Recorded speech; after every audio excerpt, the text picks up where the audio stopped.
Good evening good evening बच्चों। कैसे हैं आप सब लोग? आप सबका एक बार फिर से स्वागत है आपके अपने यूट्यूब चैनल एसआर एकेडमी पर। आशा करते हैं आप सबकी पढ़ाई बहुत अच्छी चल रही होगी पहले से और बेटर चल रही होगी पहले से पढ़ाई। अगले मंथ बहुत सारे एग्ज़ाम हैं, उनकी तैयारी आप कंटिन्यू कर रहे होंगे, बहुत अच्छे से कर रहे होंगे और पिछला वीडियो आपने हमारा बहुत अच्छे से देखा होगा। पिछले वीडियो में हमने आपको बायोलॉजी के इंट्रोडक्शन के बारे में बताया था कि बायोलॉजी क्या है, किस तरीके से हमको उसकी ब्रांचेस के बारे में पढ़ना है। हमने आपको बताया था कि उसके अंदर लिविंग्स के बारे में स्टडी की जाती है। आज हम उसी बायोलॉजी के टॉपिक का, उसी बायोलॉजी के पहला टॉपिक यानी कि ब्लड सर्कुलेशन सिस्टम के बारे में हम पढ़ेंगे। कई सारे बच्चों ने बहुत सारे अच्छे-अच्छे, बहुत प्यारे-प्यारे कमेंट्स किए थे पिछले वीडियो पे। उसकी और 1-2 वीडियो और थी, उन पे भी कमेंट्स आए हैं बहुत से बच्चों के। और मेरी ऑफलाइन की क्लास में बच्चों ने कहा था कि सर वीडियो आप प्लीज़ कमेंट्स ज़रूर पढ़ना और नाम लेके कमेंट पढ़ना है और क्या-क्या कमेंट हैं वो भी पढ़ना है। तो उन बच्चों से मैं कहूँगा अगले वीडियो तक आपको इंतज़ार करना पड़ेगा, यानी कि कल तक। कल हम उन सब बच्चों के कमेंट्स ज़रूर पढ़ेंगे और बहुत अच्छे-अच्छे कमेंट किए हैं। ऐसे ही सपोर्ट हमें करते रहिए, हमारे चैनल को सब्सक्राइब करते रहिए, शेयर करते रहिए, आगे बढ़ाते रहिए। आपको अच्छे-अच्छे कंटेंट के साथ वीडियो मिलते रहेंगे, है ना? आज हमारा पहला टॉपिक जो है, वो ब्लड सर्कुलेशन सिस्टम है, यानी कि रक्त परिसंचरण तंत्र है। आपने यहाँ पर देखा होगा, यहाँ लिखा हुआ है, देखो ब्लड, ये लिखा है, ब्लड यानी कि रक्त, और यहाँ पर लिखा है सर्कुलेशन सिस्टम।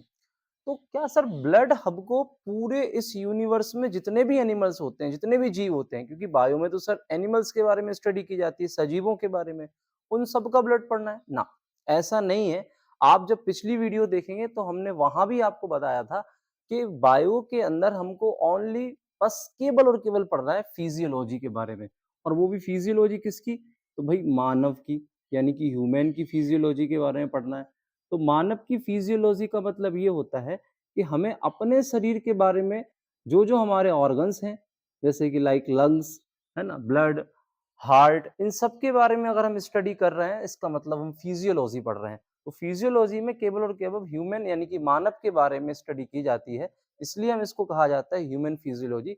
और ये ह्यूमन फिजियोलॉजी में जूलॉजी का ह्यूमन फिजियोलॉजी का ये पहला टॉपिक है हमारा, ब्लड सर्कुलेशन सिस्टम यानी कि रक्त परिसंचरण तंत्र। और इसमें हम स्टार्टिंग आपकी देखो, आपको बताते हैं ब्लड क्या होता है। इधर से हम स्टार्ट करेंगे टॉपिक को। जैसा लिखा हुआ है ब्लड सर्कुलेशन सिस्टम।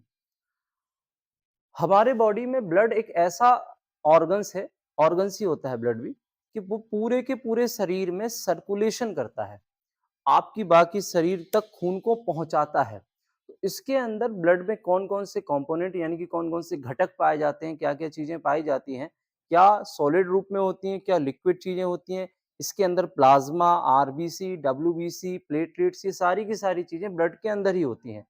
इसके साथ-साथ ब्लड आपका जो घूमता है पूरे के पूरे शरीर में, मतलब हमारे ब्रेन से लेके हमारे पैरों तक ब्लड घूम रहा है, तो इस ब्लड को ले जाता कौन है?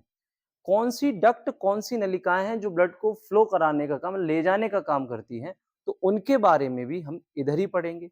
इसी के साथ-साथ इसमें हम एक मोस्ट इम्पोर्टेंट हमारे हमारे ऑर्गन्स होता है, मोस्ट इम्पोर्टेंट हमारे शरीर का बहुत इम्पोर्टेंट ऑर्गन्स है, एक अंग होता है जिसको हम बोलते हैं हार्ट।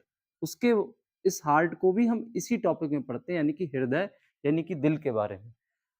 कई सारे बच्चों के बहुत सारे डाउट्स होते हैं और अभी भी डाउट में ही रहते हैं कि जो हार्ट होता है इसमें कई सारी फीलिंग्स या इमोशंस होते हैं, है ना? तो ऐसा कुछ भी नहीं होता है हार्ट में। इस इमोशंस, फीलिंग्स का सारा काम, भूख, प्यास, इमोशन, ये सारा का सारा काम हमारे ब्रेन का होता है, ना कि हमारे हार्ट का होता है। हार्ट यानी कि हमारे दिल का काम केवल इतना ही होता है कि आपका जो ब्लड है, उस ब्लड को पूरे के पूरे शरीर में दौड़ाने का काम होता है, सर्कुलेशन कराने का काम होता है, प्रेशर बनाने का काम होता है। मतलब हमारे ब्रेन तक और हमारे पैरों तक अगर खून पहुँच रहा है, तो एक प्रेशर की वजह से पहुँच रहा है। वो प्रेशर कहाँ से आ रहा है? तो वो हमारे हार्ट के ज़रिए आता है, हार्ट से ही पूरे शरीर में फैलता है। जिस तरीके से एक टिल्लू पंप होता है, देसी भाषा में समझो, तो जिस तरीके से हमारे घरों में टिल्लू पंप होता है, जो 1 मंजिल, 2 मंजिल और 3 मंजिल तक पानी को पहुँचा देता है, उसी प्रकार हमारा ब्लड होता है, जो हमारे पूरे शरीर में यानी कि हमारे ब्रेन में और हमारे पैरों तक इस ब्लड को पहुँचाता है। कौन? हमारा हृदय। तो हृदय में कोई फीलिंग्स, इमोशंस नहीं होते हैं। आगे आप जानोगे क्यों नहीं होते हैं, क्या काम होता है हार्ट का, तो इस हार्ट को भी हम ब्लड सर्कुलेशन में ही पढ़ने वाले हैं। इस तरीके से हमारे ब्लड का कलर क्या होता है, सभी को पता है लाल रंग होता है। क्यों होता है लाल रंग? पीएच मान क्या होता है, कितना ब्लड होता है, कितना हीमोग्लोबिन होता है, कितनी डब्ल्यूबीसी होती है, कितनी आरबीसी होती है, कितने प्लेटलेट्स होते हैं, ये सारा का सारा डिस्कशन इसी टॉपिक में होने वाला है ना? ब्लड सर्कुलेशन सिस्टम के बारे में, है ना? तो वीडियो को स्टार्टिंग से लेके लास्ट तक ज़रूर देखें, स्किप ना करें। वीडियो को आप पूरी देखेंगे तभी पूरी तरीके से नॉलेज भी ले पाएँगे। आधी देखेंगे तो नॉलेज भी आधी-अधूरी रहेगी और आधी-अधूरी नॉलेज आप सबको पता है, हमको अंधकार की तरफ ले जाती है ना? इसलिए हमको वीडियो लास्ट तक देखना है, पूरा देखना है। जब ये टॉपिक खत्म होगा तो इसकी हम प्रैक्टिस भी आपको धुआँधार तरीके से कराएँगे। बढ़िया-बढ़िया क्वेश्चंस जो आपके अगले अपकमिंग जो एग्ज़ाम है रेलवे के, जैसे ग्रेड 3 का, आरपीएफ का और एनटीपीसी का जो एग्ज़ाम है, उन सब में आप लाभकारी होने वाले हैं वो क्वेश्चंस, है ना? प्रीवियस ईयर के। अब देखिए हम ज़्यादा आपका अब टाइम नहीं लेते हैं और आगे बढ़ते हैं और स्टार्टिंग करते हैं ब्लड सर्कुलेशन सिस्टम से। इस ब्लड सर्कुलेशन सिस्टम में हमको पढ़ना है ब्लड के बारे में। देखो कौन-कौन सी चीज़ें हम पढ़ेंगे हम आपको बता देते हैं। एक तो हम पढ़ेंगे ब्लड के बारे में, यानी कि हमारा रक्त कैसे बनता है, रक्त में कौन-कौन से कंपोनेंट्स यानी कौन-कौन से घटक होते हैं, वो हमने इसी टॉपिक में पढ़ना है। इसी के साथ हमने इसमें पढ़ना है, ये तो ब्लड हो गया, इसी के साथ हमने इसमें पढ़ना है ब्लड वेसल्स के बारे में, ब्लड वेसल्स के बारे में। ब्लड वेसल्स क्या होती हैं? या तो आप ब्लड वेसल्स कह दो या फिर आप कह सकते हो इनको डक्ट यानी कि ब्लड वेसल्स को बोलते हैं रक्त वाहिकाएँ, हिंदी में कहा जाता है इसको रक्त वाहिकाएँ। डक्ट का मतलब होता है नलिकाएँ या आप कह सकते हो इनको पाइप, पाइप भी कह सकते हो। पाइप का क्या काम होता है भई हमारे घरों में पाइप होते हैं, पानी को ले जाते हैं, वापस लाते हैं, ले जाते हैं, यही काम होता है पाइप का। ऐसे ही हमारे शरीर में छोटे-छोटे, पतले-पतले पाइप्स होते हैं, जो हमारे हाथ में आपको दिख रहे होते हैं। आपको यहाँ से आपको अभी अपने हाथ में भी दिखते हैं ऊपर की तरफ। कुछ पाइप ऊपर की तरफ होते हैं, कुछ थोड़े त्वचा के अंदर की तरफ होते हैं। इनको हम डक्ट, पाइप या फिर ब्लड वेसल्स भी कहा जाता है, रक्त वाहिकाएँ। देखो लिखा हुआ है रक्त वाहिकाएँ, मतलब रक्त को बहकर ले जाती हैं, रक्त को अपने साथ ले जाने वाली, उन्हीं को हम ब्लड वेसल्स कहते हैं और रक्त को पूरे शरीर में घुमाने का काम किसका होता है? रक्त वाहिकाओं का, ब्लड वेसल्स का यानी कि डक्ट का, नलिकाओं का होता है। हमारे शरीर में कुछ पाइप हैं, जो हमारे शरीर में ब्लड को ले जाते हैं। हमारे शरीर में अलग-अलग ब्लड होता है, एक CO2 वाला यानी कि एक इम्प्योर भी होता है और एक O2 वाला यानी कि प्योर ब्लड यानी शुद्ध रक्त भी होता है। अब शुद्ध रक्त को कौन ले जाता है, अशुद्ध को कौन ले जाता है, वो हम आगे अभी डिस्कस करेंगे। ब्लड भी इसी में पढ़ना है, ब्लड वेसल्स भी इसी में पढ़ना है, साथ ही साथ में इधर हम लोग को पढ़ना है हार्ट के बारे में। बहुत सारे डाउट होते हैं इस टॉपिक से, हार्ट से। भई कितने चैम्बर वाला हमारा हृदय होता है, हमारे हृदय में कहाँ से सर इम्प्योर आता है, प्योर कैसे होता है, क्या कपाट यानी कि वाल्व क्या होते हैं, इसको है ना? दिल में छेद क्या होता है, बीपी क्या होता है, हाई लो क्या होता है, हार्ट अटैक कैसे आते हैं, ब्लड ग्रुप हमारा क्या होता है, पॉजिटिव, बी पॉजिटिव, कितने प्रकार के ब्लड ग्रुप होते हैं, कैसे हम जानें कि blood group positive blood positive और नेगेटिव को कैसे जानेंगे? तो वो सारे के सारे हमको इसी टॉपिक में डिस्कशन करना है और हार्ट बहुत मोस्ट मोस्ट इम्पोर्टेंट इम्पोर्टेंट है, यहाँ से कई सारे क्वेश्चंस भी बनते हैं। हार्ट अटैक के बारे में भी आप जब यहाँ तक हम पहुँचेंगे तब हम अच्छे से उसको पढ़ेंगे। तो ये सारी चीज़ें हमको पढ़नी है, यहाँ पे लिम्फ भी हम आगे पढ़ाएँगे आपको, इधर हम नोट नहीं कर रहे हैं अलग से आपको बताएँगे लिम्फ क्या होता है, लसिका क्या होता है, वो भी हम आपको बताएँगे। तो ब्लड, ब्लड वेसल्स यानी कि डक्ट और हार्ट, ये सारी की सारी हमको इसी टॉपिक में पढ़ना है ब्लड सर्कुलेशन सिस्टम में, है ना? आगे बढ़ते हैं थोड़ा-सा, अब देखो, आप थोड़ा इसको नोटबुक और अपना नोटबुक और एक पेन साथ में रखें, जो-जो चीज़ें हम यहाँ पढ़ा रहे हैं, उनको यहाँ पर आप नोट डाउन करते जाएँ। थोड़ा-सा आगे बढ़ते हैं, अब देखो यहाँ वीडियो को बैक करके आप लिखते रहना, है ना? बाकी हम आपको समय भी देंगे लिखने के लिए और आगे आप लिखते रहना। देखो यहाँ, अगर हम बात करें इस ब्लड सर्कुलेशन सिस्टम की, तो ये ना ब्लड सर्कुलेशन सिस्टम, ये 2 टाइप का होता है, 2 प्रकार का होता है। ये कह सकते हो कि सर 2 टाइप का होता है? हाँ, 2 प्रकार का होता है हमारा ब्लड सर्कुलेशन सिस्टम।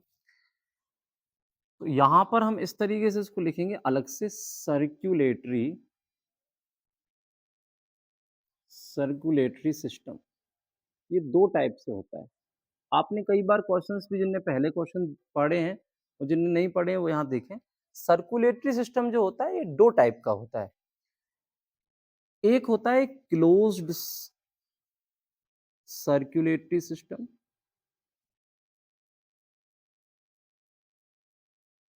एक होता है सर्कुलेटरी सिस्टम शॉर्ट में एस और एस लिख देते हैं, है ना? सीएस लिख देते हैं, आप समझ जाना। देखो क्लोज्ड सर्कुलेटरी सिस्टम वही लिख देते हैं।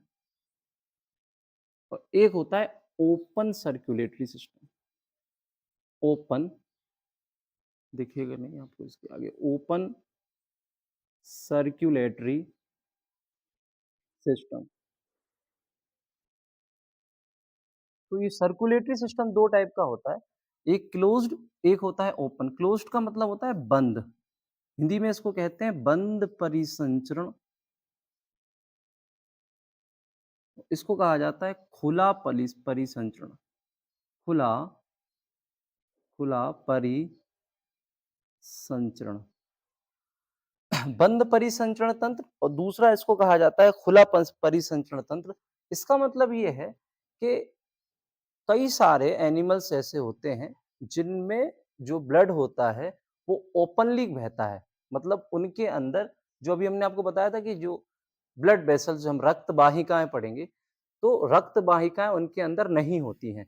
जो ओपन खुला ओपन सर्कुलेटरी सिस्टम जो होता है ये वाला खुला खुला परिसंचरण तंत्र, इसके अंदर ब्लड वेसल्स नहीं होती हैं, मतलब रक्त जिनके अंदर बहता है ना वही नहीं होती है इनके अंदर, ब्लड वेसल्स नहीं होती हैं, रक्त वाहिकाएं नहीं होती हैं इनके अंदर, और इनका ब्लड ऐसे ही डायरेक्ट बहता रहता है शरीर में। अभी हम आगे आपको आगे एक टॉपिक पढ़ेंगे, जंतु जगत का वर्गीकरण, एनिमल किंगडम। वहां एक वर्ग आता है, जैसे कि हमारा वर्ग है, हम लोग मैमल्स हैं, एनिमल्स तो हैं, लेकिन हमारा जो फाइलम होता है वो मैमल्स यानी कि हम स्तनधारी होते हैं।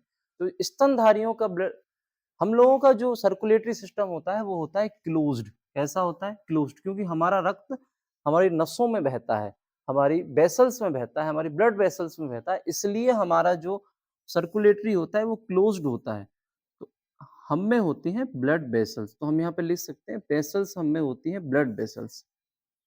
एग्जाम्पल अगर आपको देखना है क्लोज्ड सर्कुलेटरी सिस्टम का, तो आप मानव, ह्यूमन लिख सकते हैं, है ना? सबसे बेस्ट एग्जाम्पल होता है। ओपन का सर खुला किनका होता है? तो आप लिख सकते हैं कॉकरोच का। अब कॉकरोच का, कॉकरोच को हम तिलचट्टा भी कहते हैं। तो कॉकरोच का जो सर्कुलेटरी सिस्टम होता है वो ओपन होता है, ओपनली। अगर आप कॉकरोच को देखेंगे तो आपको ऐसा लगेगा कि इसमें बह रहा है, आपको दिखेगा बहता हुआ ब्लड, क्योंकि उसके अंदर ब्लड वेसल्स नहीं होते हैं, आपको बहता हुआ दिखेगा, है ना? तो कॉकरोच इसके एग्जाम्पल में आप लिख सकते हैं, साथ ही साथ में इसके एग्जाम्पल में लिख सकते हैं ऑक्टोपस, ये भी इसका एग्जाम्पल है। यहाँ इनको नहीं दिख रहा है, हम ऊपर लिख देते हैं। कॉकरोच इसका एग्जाम्पल है, यहाँ हम इसके लिख देते हैं एग्जाम्पल, और ओपन सर्कुलेटरी सिस्टम के कॉकरोच के साथ साथ एक एग्जाम्पल होता है ऑक्टोपस। ऑक्टोपस भी इसी का एग्जाम्पल होता है। किसका? ऑक्टोपस जो जीव होता है उसमें भी ये सब आगे आप पढ़ेंगे। हमने बताया ना एनिमल किंगडम जो टॉपिक है हमारा, उस टॉपिक में हम ये सारे के सारे फाइलम पढ़ेंगे। ऑर्थोपोडा फाइलम जो होता है वो सारा का सारा पूरा का पूरा फाइलम, उन पूरे के पूरे फाइलम के जो जीव होते हैं वो सारे के सारे किस में आते हैं? खुले परिसंचरण तंत्र में आते हैं। आर्थ्रोपोडा सारा का सारा इसी में आता है, वो हम आगे आगे आपको पढ़ाने वाले हैं। तो कॉकरोच इसका एक एग्जाम्पल है ओपन वाले का, और दूसरा एग्जाम्पल क्या है इसका सर? ऑक्टोपस है। तीसरा एग्जाम्पल क्या है? लीच भी लिख सकते हो आप, जिसको आप हिंदी में कहते हैं जोंक। तो जोंक भी इसका ही एक एग्जाम्पल होता है इसी का। साथ ही साथ में हम सबके घरों में एक मकड़ी जाला लगा लेती है, तो मकड़ी जो स्पाइडर जो होता है वो भी, उसका भी परिसंचरण तंत्र कैसा होता है? खुला होता है। तो यहाँ पर एक एग्जाम्पल और लिख सकते हो आप, क्या लिख सकते हो? तो आप एक एग्जाम्पल और लिख सकते हो स्पाइडर, यानी कि मकड़ी। मकड़ियों का जो परिसंचरण होता है वो भी ओपन होता है, यानी कि खुला होता है। साथ ही साथ में आपने एक नाम सुना होगा स्टारफिश। स्टारफिश, स्टारफिश भी इसी का एग्जाम्पल होता है सर्कुलेटरी सिस्टम का। तो ओपन सर्कुलेटरी सिस्टम के, सर्कुलेटरी सिस्टम दो टाइप का होता है, एक क्लोज्ड होता है, दूसरा ओपन होता है। क्लोज्ड किन किन का होता है, तो हमने बताया कि स्तनधारी जितने होते हैं, हम लोग स्तनधारी में ही आते हैं, तो हम कह सकते हैं ह्यूमन का होता है, यानी कि स्तनधारी जो मैमल्स होते हैं उन सब का, है ना। स्तनधारी में जितने भी एनिमल्स आते हैं ज्यादातर वो स्तनधारी में आ जाते हैं, जिनमें बैकबोन होती है। आप वहां भी एग्जाम्पल आप सब जानेंगे आगे, बैकबोन किन में होती है, ये सारी की सारी चीजें हम आगे जानने वाले हैं। लेकिन एक यहाँ इंपॉर्टेंट मोस्ट एग्जाम्पल इंपॉर्टेंट होता है, मानव के साथ हमको लिखना होता है यहाँ पर अर्थबॉम्ब। ये बहुत इंपॉर्टेंट है, वो कई बार एग्जाम में आता है, यानी कि केंचुआ। लिख लो, केंचुआ। केंचुए का जो सर्कुलेटरी सिस्टम होता है वो होता है क्लोज्ड, यानी जितने भी एनिमल्स होते हैं, जितने भी ह्यूमंस होते हैं उन सबका क्लोज्ड होता है, और जो केंचुआ होता है ना, उनका भी कैसा होता है, क्लोज्ड सर्कुलेटरी सिस्टम होता है। स्तनधारियों का, केंचुए का, इन सब का कैसा होता है, क्लोज्ड होता है। और ओपन किसका होता है, या तो आप कह सकते हो डायरेक्ट आर्थ्रोपोडा कह सकते हो सर, आर्थ्रोपोडा जो फाइलम होता है उन सब में कैसा होता है, उन सब में क्लोज्ड होता है आर्थ्रोपोडा, उन सब में सॉरी ओपन होता है। आर्थ्रोपोडा कह सकते हो। साथ ही साथ मोलस्का जो होता है एक फाइलम, मोलस्का, आर्थ्रोपोडा, मोलस्का, ये सारे के सारे ओपन सर्कुलेटरी सिस्टम के एग्जांपल हैं। नहीं तो सीधे के सीधे एनिमल्स के नाम ले सकते हैं आप। सर कॉकरोच होता है जिसको हम तिलचट्टा भी कहते हैं, उसका सर्कुलेटरी सिस्टम भी ओपन होता है। ऑक्टोपस का भी ओपन होता है, लीच का भी ओपन होता है, स्पाइडर का भी ओपन होता है, स्टारफिश का भी ओपन होता है। तो इन सब का जो सर्कुलेटरी सिस्टम होता है ये ओपन होता है। इनमें ब्लड वेसल्स नहीं होती हैं। इनका जो ब्लड घूमता है पूरे के पूरे इनके शरीर में, रोटेशन करता है, वो डायरेक्टली रोटेशन कर सकता है। हम इनके जीभ को उठा के भी दे सकते हैं कि भाई किस तरीके से रोटेशन कर रहा है। और साथ ही साथ में हम लोगों का जो सर्कुलेटरी सिस्टम होता है वो पैक होता है, क्लोज्ड होता है, एक बंद सर्कुलेटरी सिस्टम होता है, क्योंकि हम लोगों में ब्लड वेसल्स यानी कि रक्त वाहिकाएं होती हैं, खून को ले जाने के लिए, वापस लाने के लिए ब्लड वेसल्स होती हैं, है ना। तो आपको इतनी चीज समझ में आ गई होंगी कि सर्कुलेटरी सिस्टम दो टाइप का होता है, एक तो क्लोज्ड होता है और एक ओपन होता है। ओपन के एग्जाम्पल हमने आपको बताया, क्लोज्ड का एग्जाम्पल हम खुद होते हैं, और हमारे साथ जितने भी स्तनधारी मेमल्स होते हैं, गाय भैंस, ये सब में क्लोज्ड ही होता है। साथ ही साथ में ओपन के हमने example octopus, leech, spider, starfish, ये आपको याद रखना है। इनमें सबसे इंपॉर्टेंट अगर कोई है ओपन वाले में तो कॉकरोच सबसे इंपॉर्टेंट एग्जांपल है। साथ ही साथ में ऑक्टोपस भी आपको याद रखना पड़ेगा। और यहाँ पर सबसे इंपॉर्टेंट, ह्यूमन तो सभी को पता है हम लोग का क्लोज्ड ही होता है, लेकिन इसमें और ज्यादा इंपॉर्टेंट अगर आपको देखना है तो केंचुए पे आप जा सकते हो। केंचुआ बहुत ही एग्जाम्पल इसका बहुत ही इंपॉर्टेंट है। पूछा जाता है कभी कभी केंचुए का जो सर्कुलेटरी सिस्टम होता है वो पेक्ड वाला मतलब क्लोज्ड होता है या ओपन होता है, तो आपने बताना है कैसा होता है, क्लोज्ड होता है ना। इतनी बात आपको समझ में आई होगी। थोड़ा सा आगे बढ़ते हैं। ये हमारी ब्लड सर्कुलेशन की पहली क्लास है। पहली क्लास में सारी चीजें नहीं हो पाएंगी, इसलिए आपको थोड़ी थोड़ी करके चीजें मिलती रहेंगी, इसलिए आप आराम से पढ़ें, धीरे धीरे चीजों को पढ़ते रहें, जानते रहें और आगे बढ़ते रहें। तो अभी हमने जाना कि हमारा सर्कुलेटरी सिस्टम होता है ये दो टाइप का होता है, एक तो ओपन वाला होता है और दूसरा कैसा होता है, क्लोज्ड होता है।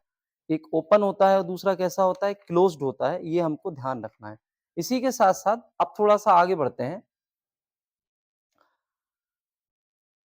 सबसे पहला बताया था हमने आपको कि इस ब्लड सर्कुलेशन सिस्टम में हमको तीन चार चीजें पढ़नी है, जैसे कि ब्लड पढ़ना है, ब्लड वेसल्स पढ़नी है, साथ ही साथ में हमको हार्ट पढ़ना है। तो सबसे पहले हम ब्लड स्टार्ट करेंगे यहाँ से। ये तो हमने आपको बताया था कि सर्कुलेटरी सिस्टम कितने टाइप का होता है, याद रखना। ये ना आपको दिख रहा है ना ब्लड, परी, ये लिखा है ना परी, परी का मतलब होता है चारों तरफ, संचरण का मतलब होता है घूमना, रक्त का हमारे शरीर में चारों तरफ घूमना, ये इसका मतलब होता है रक्त परिसंचरण तंत्र का। और इसकी खोज आपको आगे भी बताई जाएगी किसने की थी। एक साइंटिस्ट थे, महान साइंटिस्ट विलियम हार्वे जी, कई बार पेपर में आता है। रक्त परिसंचरण की खोज की थी विलियम हार्वे जी ने, है ना। ये आपको आगे भी बताया जाएगा, तो याद रखना है। तो पहला हमारा जो इस टॉपिक में पहला जो हमारा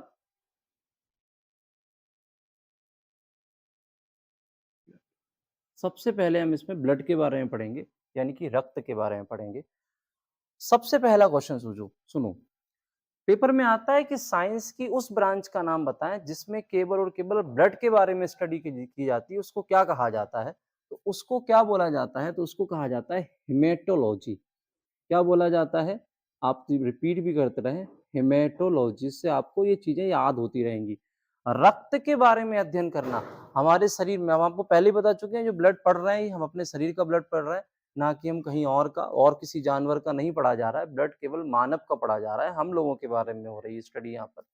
देखो, ब्लड के बारे में स्टडी करना क्या कहलाता है? हेमेटोलॉजी। क्या बोलते हैं? आप इंग्लिश में भी लिख लेना, हेमेटोलॉजी। और हमने पहली वाली क्लास में वीडियो में, बायो के वीडियो में आपको बताया था, ये लॉजी टर्म बार-बार मिलने का, इसका मतलब होता है टू अबाउट स्टडी, यानी कि अध्ययन करना। और किसके बारे में अध्ययन करना? तो ही हेमेटो, कभी भी हेमेटो शब्द आ जाए, इसका अर्थ ही होता है ब्लड। तो ब्लड के बारे में स्टडी करना क्या कहलाता है? हेमेटोलॉजी कहलाता है। तो पहला क्वेश्चन आपका यहाँ पर बना, और ये कई बार एग्जाम में भी आया है कि रक्त के बारे में अध्ययन करना, हमारे खून के बारे में अध्ययन करना क्या कहलाता है? तो आपको बता देना है हेमेटोलॉजी कहलाता है। क्या कहलाता है? हेमेटोलॉजी। और हमारा जो शरीर होता है, देखो बहुत सारे नाम है इसके, आप इसको ब्लड भी कह सकते हो, हिंदी वाले जरूर देख लें भाई, उसको रक्त भी कहा जाता है, वरना को हिंदी में नहीं बताया। इसको हम रुधिर भी कह सकते हैं, और इसको हम खून भी कह सकते हैं। ठीक है, आपको जो अच्छा लगे वो आप नाम रख दो इसका, जो आसानी हो आपको याद करने में, उससे आप इसको याद कर लो। तो हेमेटोलॉजी में किसकी स्टडी की जाती है? ब्लड के बारे में स्टडी की जाती है। इसी के साथ-साथ अब आगे बढ़ते हैं। हमारा जो ब्लड होता है, मानव का जो रक्त होता है तरल संयोजी ऊतक।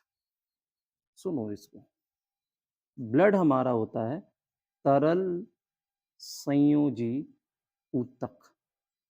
ये थोड़ा-सा वर्ड आप समझें। मानव का जो ब्लड होता है, वो एक तरल संयोजी ऊतक होता है। लिक्विड फॉर्म में होता है हमारा ब्लड, इसलिए हमने यहाँ पर तरल लगा दिया। इंग्लिश में इसको कहेंगे कनेक्टिव टिश्यू। टिश्यू हमारा जो ब्लड होता है वो एक संयोजी ऊतक होता है। कैसा होता है? संयोजी ऊतक। अब आप कहोगे सर आपने ऊतक क्यों लिखा, टिश्यू क्यों बोला? तो क्या ब्लड हमारा ऊतक है? बिल्कुल है। हमने आपको बताया कि इस ब्लड के अंदर बहुत सारे कंपोनेंट्स होते हैं। बहुत सारे कंपोनेंट्स का मतलब इसके अंदर आरबीसी भी है, इसके अंदर डब्ल्यूबीसी भी है। डब्ल्यूबीसी की भी सब कोशिकाएं हैं इसके अंदर। जैसे कि आपको पढ़ना है मोनोसाइट, लिम्फोसाइट, वेसोफिल्स, इसिनोफिल्स, ये सारी। साथ ही साथ में इसके अंदर प्लेटलेट्स भी हैं, साथ ही साथ के इसके अंदर प्लाज्मा भी है। और याद करो हमारी इससे पिछली वाली क्लास, हमने आपको बताया था कि जब बहुत सारी कोशिकाएं आपस में जुड़ती हैं तो बताओ क्या बनाती हैं? जल्दी बताओ। जब बहुत सारी कोशिकाएं, बहुत सारी सेल्स आपस में जुड़ती हैं तो बताओ क्या बनाती हैं? तो आप सबको बताया था हमने, क्या बनाती हैं? टिश्यू बनाती हैं, यानी कि ऊतक बनाती हैं। और बताओ, रक्त में भी तो बहुत सारी कोशिकाएं हैं। आरबीसी, ये कोशिकाएं तो हैं, आरबीसी, डब्ल्यूबीसी, प्लेटलेट्स। और बताया था जब एक या दो या तीन बहुत सारी कोशिकाएं आपस में जुड़ती हैं तो क्या बनाती हैं? टिश्यू बनाती हैं। इसलिए हमने आपको क्या बोला कि तरल रक्त एक संयोजी यानी कि कनेक्टिव टिश्यू होता है ना? हमारे ऑर्गन्स को कनेक्ट करने का काम करता है ब्लड, क्योंकि जब तक ब्लड नहीं पहुंचेगा ऑर्गन्स किसी काम के नहीं है, क्योंकि ब्लड के अंदर एनर्जी यानी कि ग्लूकोज होता है। और हमारे हर एक ऑर्गन्स को, उस ऑर्गन्स के अंदर जो सेल्स होती हैं, उन सारी की सारी कोशिकाओं को, उन सारी की सारी सेल्स को ग्लूकोज यानी कि एनर्जी की रिक्वायरमेंट होती है। और वो एनर्जी कहाँ होती है? ब्लड के पास होती है, क्योंकि ग्लूकोज ब्लड के पास होता है। और जब तक ब्लड वहां नहीं जाएगा वो पार्ट्स काम ही नहीं करेंगे। इसलिए हमने आपको यहाँ लिखा है कि रक्त हमारा एक ऐसा ऊतक होता है, कनेक्टिव टिश्यू यानी कि संयोजी ऊतक होता है। बोलो, बात क्लियर है? बात क्लियर है कि नहीं क्लियर है? अब देखो, इतनी बात आपको समझ में आई होगी कि ब्लड के बारे में स्टडी करना, हेमेटोलॉजी। ब्लड कैसा ऊतक है? एक संयोजी ऊतक होता है, कनेक्ट करने का काम करता है ब्लड, है ना? थोड़ा सा आगे बढ़ते हैं। अब बात आती है कि सर ब्लड होता कितना है हमारे शरीर में?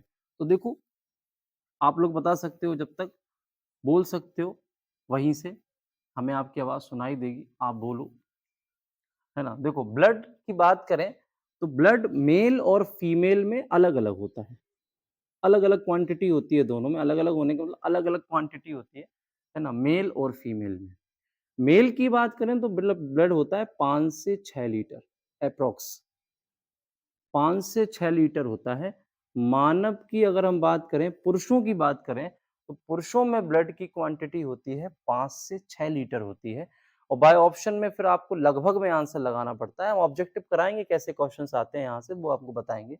और जो महिलाएँ होती हैं उनमें खून होता है 4.5 से 5.5 लीटर या कभी-कभी 4 से 5 लीटर भी लिखा आता है। तो महिलाएँ जो होती हैं, फीमेल जो होती हैं, उनमें ब्लड कितना होता है? तो आप बता देना 4.5 से 5.5 लीटर ब्लड होता है महिलाओं में। पुरुषों में कितना होता है? तो आप बता देना पुरुषों में होता है 5 से 6 लीटर। ऐसा कहा जाता है कि टोटल बॉडी वेट का ये होता है 7%। हमारे टोटल शरीर का, हमारे कुल वज़न का ये होता है 7%। इतना होना चाहिए, कुल वज़न का 7% होना चाहिए। हमारा जो ब्लड होता है, ये हमारे टोटल बॉडी वेट का 7% होना चाहिए। मतलब पुरुषों में इतना होना चाहिए, महिलाओं में इतना होना चाहिए। ये ब्लड की संख्या। अब बात आती है इसी से जुड़ा हुआ एक क्वेश्चन कि सर ये बताओ, ये जो ब्लड इतना होता है, इस ब्लड का रंग कैसा होता है? तो इस ब्लड का रंग होता है लाल। कैसा होता है? सभी को पता है हमारा ब्लड, हमारा खून कैसा होता है? लाल रंग का होता है। उसके पहले एक क्वेश्चन और बताएँगे हम आपको कि सर 5 से 6 लीटर आपने कहा हमारा ब्लड होता है। आप बताओ सर ब्लड का पीएच मान कितना होता है? पीएच वैल्यू कितनी होती है? पीएच एक स्केल होती है। केमिस्ट्री आप जब पढ़ोगे तो वहाँ एक टॉपिक भी आएगा पीएच, इसको पोटेंशियल हाइड्रोजन या पावर ऑफ हाइड्रोजन कहा जाता है, जिसको पीएच बोला जाता है। एक स्केल होती है, आप शॉर्ट में अभी कुछ 1 आध मिनट में समझ लीजिए इसको, हम आपको समझा देते हैं, इससे आपको ये चीज़ जिनको नहीं आती है वो समझ लें। एक स्केल होती है,